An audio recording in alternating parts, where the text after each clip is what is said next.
अजित पवार यांनी खासदार अमोल कोल्हे यांना खुलं चॅलेंज दिलेलं आहे। शिरूरमधून आपण उमेदवार देणार आणि आपण ती जागा जिंकणारच असं अजित पवार यांनी म्हटलेलं आहे।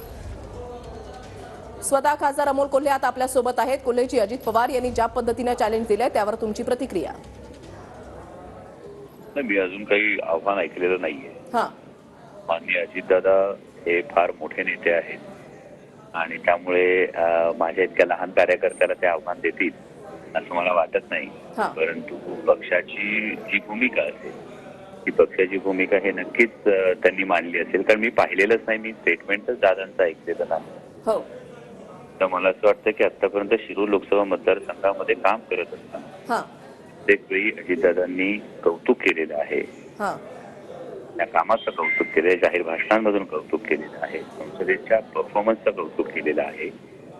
त्यामुळे आता ते काय म्हणाले हे मला आधी समजून घ्यावं लागेल, त्यानंतर भाष्य करणं उचित राहील। कोल्हेजी, तुमच्यासाठी अजित पवार नेमकं काय म्हणाले आहेत हे आम्ही पुन्हा एकदा ऐकवतोय, तुम्ही कृपया करून ऐका आणि मग प्रतिक्रिया द्या।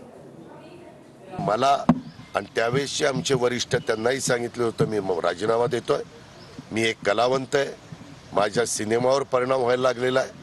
मी काढलेला एक सिनेमा तर अजिबात शिवाजी महाराजांच्यावर असला तर ते चालला नाही आणि माझ्या एकंदरीत प्रपंचावर, ह्याच्यावर, आर्थिक गोष्टीवर ह्याचा परिणाम होता, अशाही गोष्टी त्यांनी सांगितलेल्या होत्या।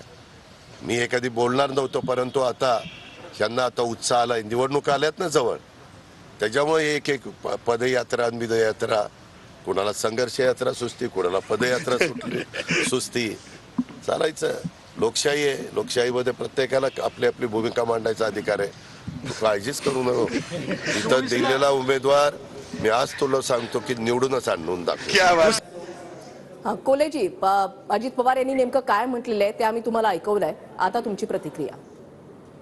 याच्यामध्ये पदयात्रा सुचण्याचा खरं तर विषय नाहीये की त्याने दादांना सुद्धा ही गोष्ट माहीत असेल की कांद्याच्या निर्यात बंदी संदर्भामध्ये शेतकऱ्यांमध्ये किती मोठा आक्रोश आहे, कांदा उत्पादक शेतकऱ्यांचं किती मोठं नुकसान होत आहे, दुधाच्या बाबतीत काय परिस्थिती आहे। आणि जर हा विषय घेऊन आपण पुढे जात असो, शेतकऱ्यांचं जर म्हणणं आपण मांडत असू, तर मला वाटतं उलट या भागाचं नेतृत्व करत असताना स्वतः दादांनी सुद्धा याला भरभक्कम पाठिंबा दिला पाहिजे। आणि आता ते सरकारमध्ये तर त्यांनी केंद्र सरकारकडे कांद्याची निर्यात बंदी तात्काळ उठवण्यासंदर्भात खरं तर आता आमच्या सुरात सूर मिसळून शेतकऱ्यांच्या बाजूने उभं राहायला पाहिजे। कोल्हेजी, जर समजा अजित पवार गटाकडून कोणी उमेदवार शिरूर लोकसभेसाठी दिला गेला, तुम्हाला सुद्धा निवडणुकीच्या रिंगणामध्ये उतरवलं गेलं तर तुम्ही शड्डू ठोकणार? हे बघा, आता मी शिरूर लोकसभा मतदारसंघाचं प्रतिनिधित्व करतो आणि ही माझी खूप प्रामाणिक भावना आहे। आदरणीय शरदचंद्रजी पवार साहेबांच्या मार्गदर्शनाखाली आम्ही काम करतो, हा सगळा जो भाग आहे याचा चेहरा मोहरा बदलण्याचं फार मोठं काम हे आदरणीय शरदचंद्रजी पवार साहेबांनी केलेलं आहे। आणि त्यामुळे निवडणूक मला वाटतं ही फार महत्वाची किंवा एखाद्याने दुसऱ्याला आव्हान देऊन हे करण्याची गोष्ट नाही, ही प्रतिनिधित्व करण्याची गोष्ट आहे, ही प्रश्न मांडण्याची गोष्ट आहे। आणि त्यानुसार मला असं वाटत नाही की दादा हे खरोखर मोठे नेते आहेत, त्यामुळे त्यांच्या आव्हानाला प्रत्युत्तर देण्या इतका मी अजिबातच मोठा नाही। मी माझ्या परीने प्रयत्न करणं हे माझं कर्तव्य आहे, ते मी करेन। मात्र निवडणुकीच्या रिंगणामध्ये जर तुम्हाला उतरवलं तर तुम्ही निवडणूक लढणार?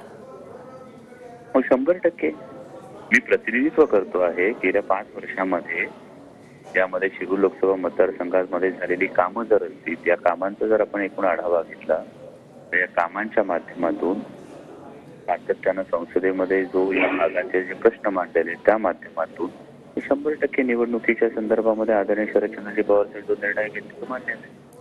कोल्हेजी, अजित पवार हे पदयात्रांच्या मुद्द्यावरून टोला लगावतायत, तर याकडे तुम्ही कसं पाहता?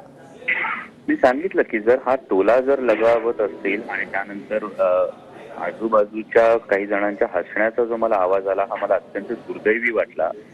आणि या पद्धतीनं जर कोणाला हसू येत असेल तर माझे हसू येणारं मला दिसलं नाही तुमची बाईट, मी खूप जाणीवपूर्वक जबाबदारीनं बोलतोय, मला आपली बाईट दिसली नाहीये, मी फक्त ऐकलीये। पण ऐकण्यामध्ये मला जो हसण्याचा आवाज आला आजूबाजूनी, त्या हसणाऱ्या प्रत्येक व्यक्तीला मी हात जोडून विनंती करेन की कांदा उत्पादक शेतकऱ्याची जी परिस्थिती आहे ती एकदा जाऊन बघा, दूध उत्पादक शेतकऱ्याची जी परिस्थिती ती जाऊन बघा, शेतकऱ्यांच्या पोरांना कर्ज मिळत नाही, शैक्षणिक कर्ज मिळत नाही, त्या गोष्टी जाऊन बघा। फक्त हसण्यावारी नेणं गोष्टी हे दुर्दैव आहे असं मला वाटतं. आणि त्यामुळे याच्यावर टोला लगावणं वगैरे यापेक्षा ही खरोखर वस्तुस्थिती आहे ना. हं.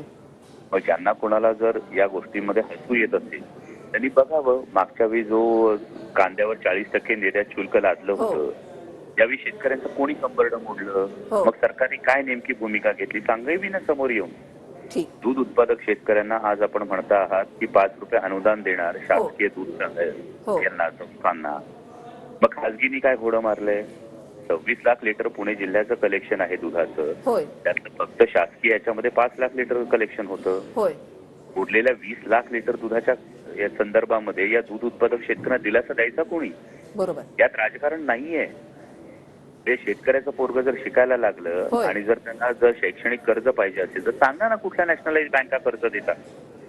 बरोबर. मग हे मुद्दे घेऊन जर आम्ही रस्त्यावर उतरत असू आणि जर कुणाला हसू येत असेल तर मला त्या हसणाऱ्यांची कीव करावीशी वाटते, दुसरं काही नाही. ठीक. धन्यवाद कोल्हेजी, तुम्ही आमच्याशी या संदर्भात सविस्तर संवाद साधण्यासाठी.